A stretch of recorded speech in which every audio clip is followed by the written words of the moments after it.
Sa inilabas na Statement of Receipts and Expenditures ng Department of Finance, Bureau of Local Government and Finance, lumabas na nangunguna ang probinsya ng Camarines Sur sa multi-billion peso cash reserves para sa fiscal year ng 2025. Batay sa preliminary data ng BLGF, nakapagtala ng higit sa 4.5 billion pesos na cash reserves ang probinsya ng Camarines Sur na pinakamataas kumpara sa ibang probinsya sa Bicol Region. Ang probinsya rin ang nagtala ng may pinakamataas na current operating income sa buong rehiyon kung saan pumalo ito sa 5.1 billion pesos. Sa naturang datos din sinasabing may malaking ambag ang mga negosyo at income na pumapasok sa probinsya.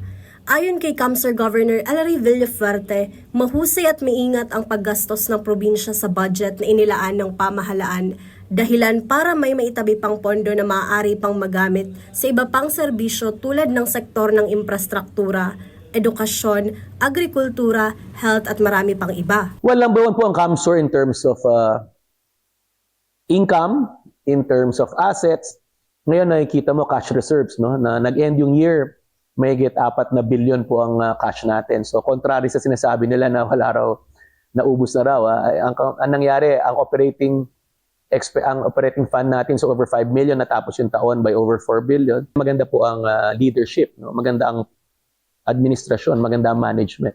Dahil kung mahina ang management, hindi po lalaki ang income, hindi lalago ang savings. So patunay yan dun sa liderato na ginagawa ko at ginawa ng previous administration, si Governor Mix, Governor Luigi. Kasi hindi naman ito nangyari overnight. So itong pangyayari nito, itong datos na to ay pinaghirapan in the past 10 years. Nagpapakita umano ito na ang pondo ng taong bayan ay nagagamit sa tama. Maaari umanong gamitin ang naturang pondo sa people-centered projects tulad ng infrastruktura, social services, edukasyon, kalusugan at marami pang iba. Jem Garcia, CSN.